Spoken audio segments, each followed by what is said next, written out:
Hello everyone, कैसे हो आप सभी। स्वागत है आपका अपने चैनल टीचिंग विद बानी में। आई होप आप सभी अच्छे होंगे और अपनी तैयारी को बेहतर कर रहे होंगे।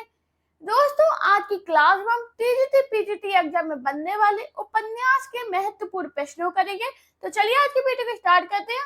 उससे पहले अगर आप चैनल पर पहली बार आए हो, चैनल को सब्सक्राइब और वीडियो को लाइक जरूर करना। पहला क्वेश्चन है, मैला आंचल कहानी का कथा क्षेत्र निम्न में से कौन सा है? लखनऊ, बनारस, दरभंगा, बिहार। राइट आंसर क्या होगा? तो दोस्तों, आपको याद रखना, मैला आंचल कहानी का कथा क्षेत्र बिहार के पूर्णिया जिले के मीरीगंज गांव पर आधारित है। इसका राइट आंसर है ऑप्शन डी। बात करें मैला आंचल की सन कितनी है, तो आपको याद रखना, मैला आंचल की सन 1954 है। और इसके लेखक कौन है, तो आपको याद रखना, इसके लेखक फणीश्वर नाथ रेणु है। कौन है, तो आपको याद रखना, फणीश्वर नाथ, हाँ जी, फणीश्वर नाथ रेणु है। और ये कैसा उपन्यास है, तो आपको याद रखना, आंचलिक उपन्यास। कैसा है? आंचलिक उपन्यास है। मैंने क्या बताया? मैला आंचल कहानी का कथा चित्र बिहार है। निम्न में से कौन सा सूर्यकांत त्रिपाठी द्वारा रचित उपन्यास नहीं है? पूर्ण प्रकाश, अलका, प्रभावती, निरूपमा। हाँ जी, सूर्यकांत त्रिपाठी द्वारा रचित उपन्यास कौन सा नहीं है? तो आपको याद रखना, अलका, प्रभावती और निरूपमा। ये किसके उपन्यास है? सूर्यकांत त्रिपाठी निराला के। जबकि बात करें पूर्ण प्रकाश, ये सूर्यकांत त्रिपाठी द्वारा रचित उपन्यास नहीं है। इसका राइट आंसर है ऑप्शन ए। अब ये किसका उपन्यास है, तो आपको याद रखना, भारतेंदु का। किसका है? भारतेंदु का उपन्यास है। जन्म काल के अनुसार निम्नलिखित कथाकारों का सही अनुक्रम है? जैनेन्द्र, भगवती चरण वर्मा, अमरलाल नागर, हजारी प्रसाद द्विवेदी। बताओ राइट आंसर क्या होगा?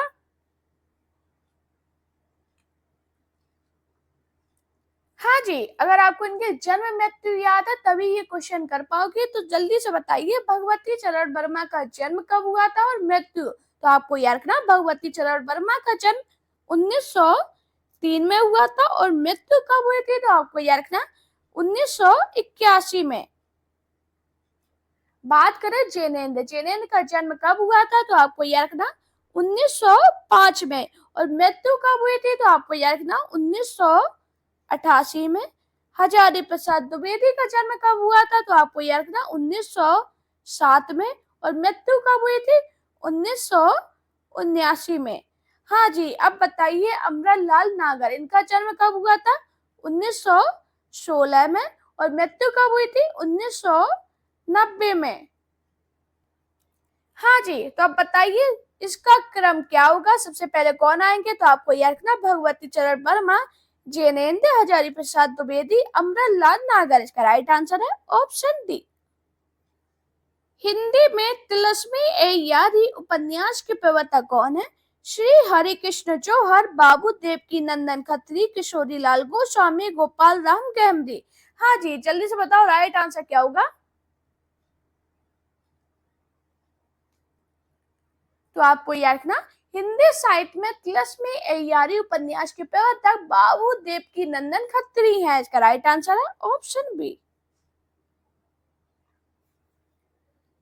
चक्कादार चोरी उपन्यास के लेखक कौन है? देवकी नंदन खत्री, लज्जा राम शर्मा, गोपाल राम गहमरी, बांकेलाल चतुर्वेदी। हाँ जी, चक्कादार चोरी उपन्यास के लेखक कौन है? तो आपको याद रखना, गोपाल राम गहमरी। इसका राइट आंसर है ऑप्शन सी। आपको याद रखना, जो गोपाल राम गहमरी है, ये हिंदी साहित्य में जासूसी उपन्यास के प्रवर्तक माने जाते हैं। कौन से उपन्यास के? तो आपको याद रखना, जासूसी उपन्यास के प्रवर्तक माने जाते हैं। किस्सा और दृष्टि को जोड़ने वाले तत्व उपन्यास में चरित्र सृष्टि है। किसका कथन है? महावीर प्रसाद द्विवेदी, शिवनंदन साय, प्रेमचंद, राम स्वरूप चतुर्वेदी। राइट आंसर क्या होगा? हाँ जी, किस्सा और दृष्टि को जोड़ने वाले तथ्य उपन्यास में चरित्र सृष्टि है। किसका कथन है? तो आपको याद रखना, राम स्वरूप चतुर्वेदी का। इसका राइट आंसर है ऑप्शन डी। आपको याद रखना जो राम स्वरूप चतुर्वेदी है, इन्होंने हिंदी साहित्य और संवेदना का विकास नामक इतिहास ग्रंथ लिखा था। उपेंद्र नाथ अश्क का उपन्यास गर्म राख किस सन में प्रकाशित हुआ? 1954, 1940, 1952, 1938। राइट आंसर क्या होगा?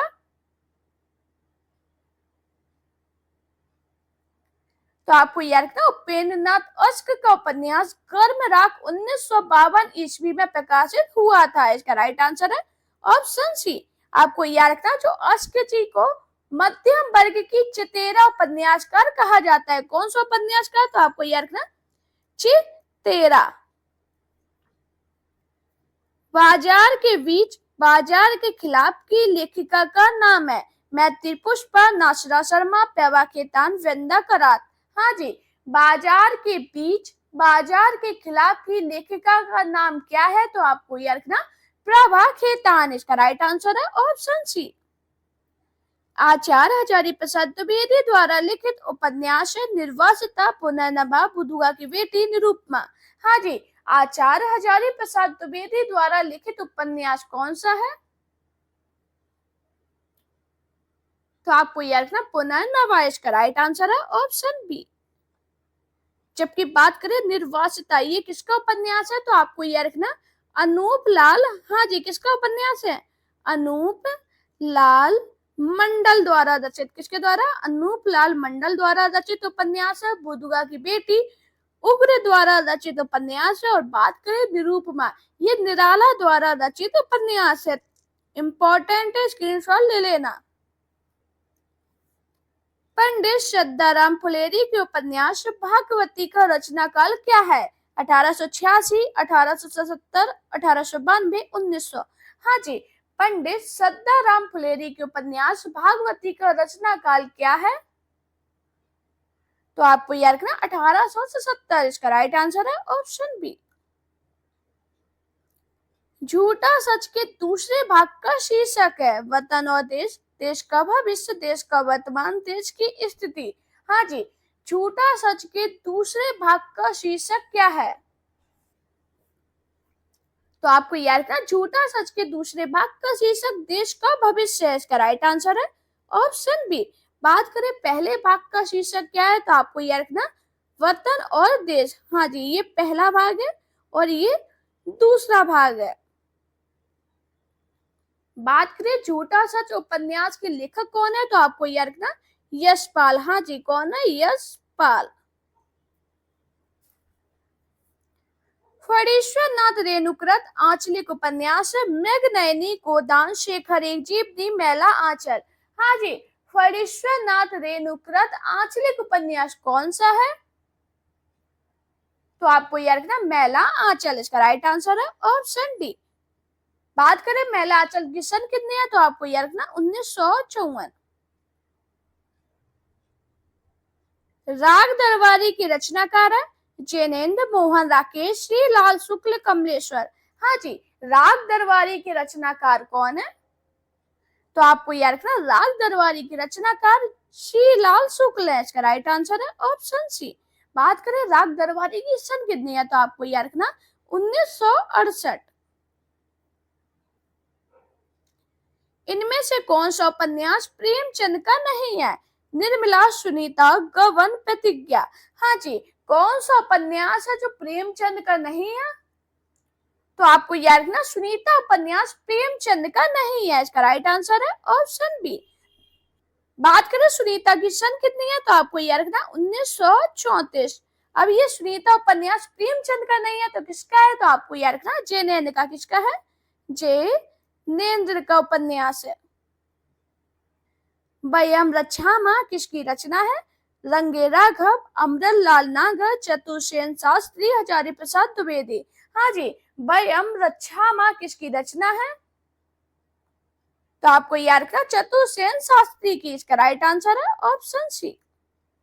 वाणभट्ट की आत्मकथा की साहित्यिक विधा है आत्मकथा, उपन्यास, जीवनी, कहानी। हाँ जी, वाणभट्ट की आत्मकथा की साहित्यिक विधा क्या है?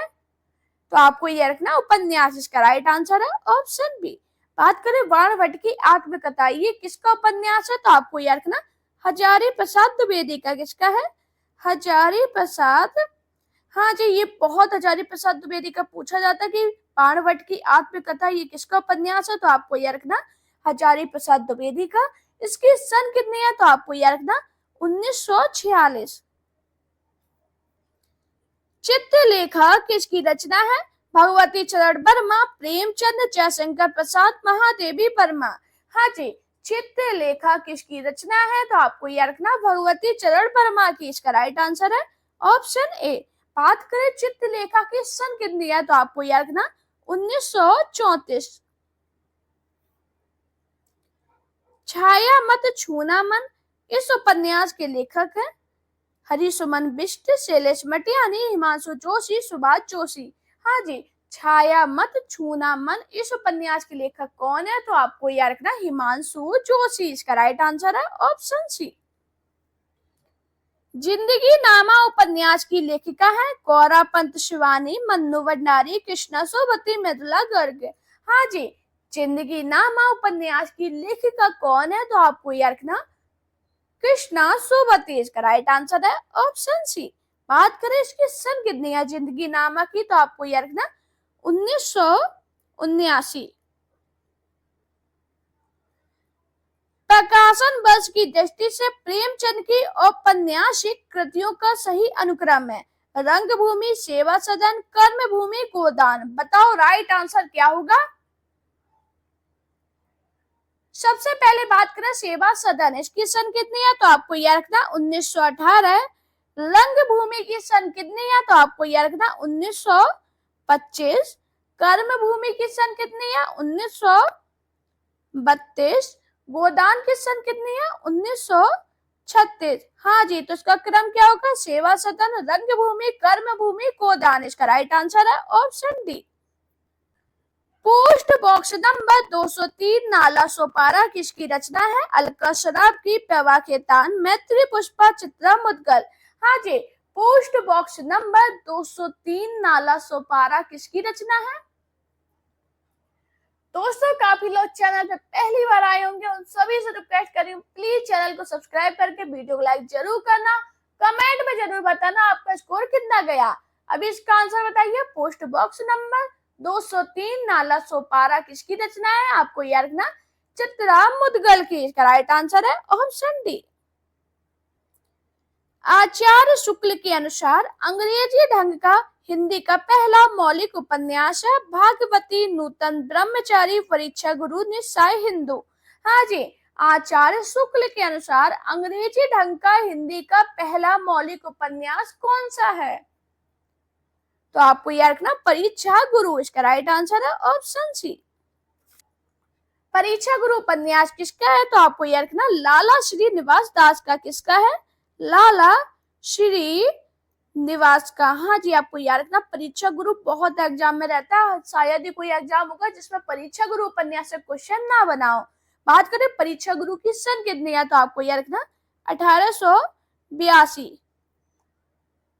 बाकी बात करें भागवती, ये उपन्यास किसका है? तो आपको याद रखना श्रद्धा राम फुलेरी का। नूतन ब्रह्मचारी बालकृष्ण भट्ट का उपन्यास है और निस्साय हिंदू राधा कृष्ण दास का उपन्यास है। शेखर एक जीवनी में शेखर का चरित्र मूलतः किस प्रकार का है? व्यंग्यात्मक, प्रगति प्रेमी, शांत, विद्रोही। हाँ जी, शेखर एक जीवनी में शेखर का चरित्र किस प्रकार का है? तो आपको याद रखना विद्रोही। इसका राइट आंसर है ऑप्शन डी। बात करें ये किसका उपन्यास है, तो आपको याद रखना सच्चिदानंद हीरानंद भाषण अज्ञे का। किसका है? अज्ञे का। मैला आंचल उपन्यास में कहाँ का चित्रण है? बांदा, बरेली, मेरीगंज, हरदोई। हाँ जी, अभी मैंने आपको बताया था जो मैला आंचल उपन्यास है इसमें बिहार के पूर्णिया जिले के मेरीगंज गांव का चित्रण किया गया है। इसका राइट आंसर है ऑप्शन सी। निम्न उपन्यासों में से कौन सा उपन्यास फणीश्वरनाथ रेणु का नहीं है? गंडकुंडार, जुलूस, परिति परिकथा, मैला आंचल। राइट आंसर क्या होगा? हाँ जी, तो आपको याद रखना जो गढ़ कुंडार है उपन्यास फणीश्वरनाथ रेणु का उपन्यास नहीं है। इसका राइट आंसर है ऑप्शन ए। अब ये किसका उपन्यास है? तो आपको याद रखना वृंदावन लाल वर्मा का। किसका है? वृंदावन, हाँ जी, वृंदावन लाल वर्मा का उपन्यास है।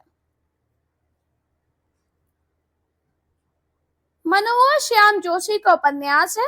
कसब, मुझे चांद चाहिए, दिल्ली दूर है, कितने पाकिस्तान। हाँ जी, मनोहर श्याम जोशी का उपन्यास कौन सा है? तो आपको याद रखना कसब इसका राइट आंसर है ऑप्शन ए।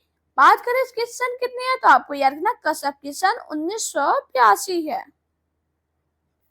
अयोध्या सिंह उपाध्याय हरिओं द्वारा रचित ठेठ हिंदी का ठाठ किस विधा की रचना है? काव्य, उपन्यास, नाटक, अनुवाद। राइट आंसर क्या होगा?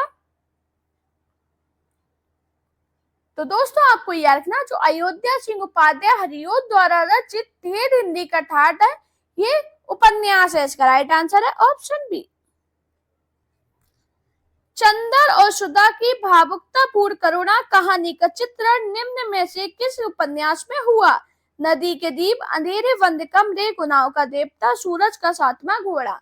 हाँ जी, चंदर और सुधा की भावुकतापूर्ण करुण कहानी का चित्रण निम्नलिखित में से किस उपन्यास में हुआ है? तो आपको यह रखना गुनाहों का देवता। इसका राइट आंसर है ऑप्शन सी।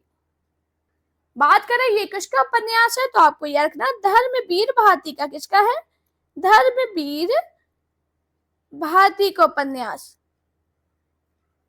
निम्न उपन्यास में कौन उसके लेखकों के साथ सुमेलित नहीं है? झीनी झीनी बीनी चदरिया, अब्दुल बिस्मिल्लाह, पहला पड़ाव श्रीलाल शुक्ल, मैया दास की माड़ी, बीस में शायरी, अब्दुल्ला दीवाना, शंकर शेष। राइट आंसर क्या होगा? हाँ जी, सभी को पता है झीनी झीनी बीनी चदरिया, अब्दुल्ला बिस्मिल्लाह, ये तो हो गया सही। पहला पड़ाव श्रीलाल शुक्ल सही है, मैया दास की माड़ी, बीस में शायरी सही है।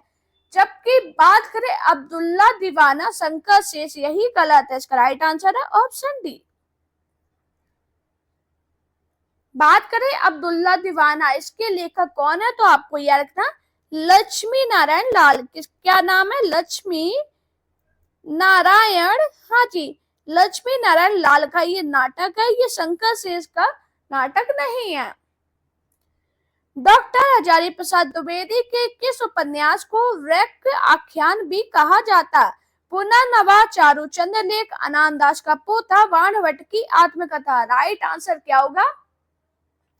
हाँ जी, डॉक्टर हजारी प्रसाद द्विवेदी के किस उपन्यास को वृक्ष आख्यान भी कहा जाता है? तो आपको याद रखना अनामदास का पोथा। इसका राइट आंसर है ऑप्शन सी। विनय और सोफिया किस प्रसिद्ध उपन्यास के पात्र? सेवा सदन, कर्मभूमि, रंगभूमि, कायाकल्प। हाँ जी, विनय और सोफिया किस प्रसिद्ध उपन्यास के पात्र है? तो आपको याद रखना रंगभूमि। इसका राइट आंसर है ऑप्शन सी। बात करें रंगभूमि की सन कितनी है? तो आपको याद रखना 1925। निम्न में से कौन सा सुमेलित नहीं है? पैबा खेतान, अपने अपने चेहरे, नासरा शर्मा, ठीकरे की मंगनी, सूर्यवाला, अग्निपंखी, मृदुला गर्ग, एक जमीन अपनी। राइट आंसर क्या होगा? हाँ जी, तो आपको याद रखना पैबा खेतान का कौन सा है? अपने अपने चेहरे, ये भी सही है। नासरा शर्मा का ठीकरे की मंगनी, ये भी सही है। सूर्यवाला, अग्निपंखी, ये भी सही है।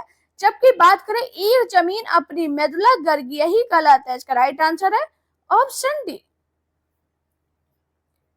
आपको याद रखना एक जमीन अपनी उपन्यास मृदुला गर्ग का नहीं है, बल्कि चित्रा मुदगल का है। किसका है? चित्रा मुदगल का उपन्यास है, जो कि बहुत इंपॉर्टेंट है, आपके एग्जाम में काफी बार पूछा गया है। ग्लोबल गांव के देवता उपन्यास में सर्वोच्च देवलोक किसे कहा गया? London, New York, Paris, Delhi. Right answer क्या होगा? अभी यूपी टीजीटी का पेपर जब मैंने आपको कराया था 2021 का, उसमें एक क्वेश्चन कराया है। हाँ जी, तो आपको याद रखना ग्लोबल गांव के देवता उपन्यास में सर्वोच्च देवलोक न्यूयॉर्क को कहा गया। इसका राइट आंसर है ऑप्शन बी।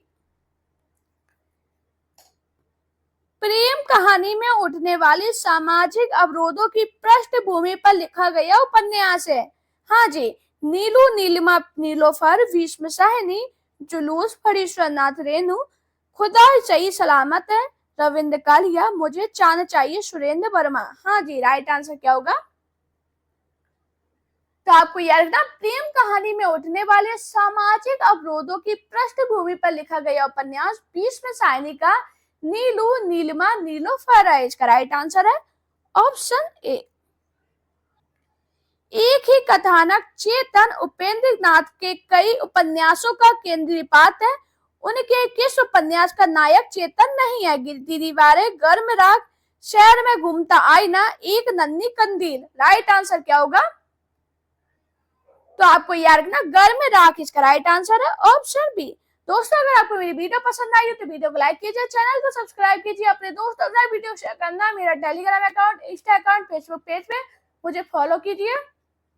अपना प्यार और सपोर्ट चैनल पे इसी प्रकार बनाए रखिए। Thank you guys for watching this video.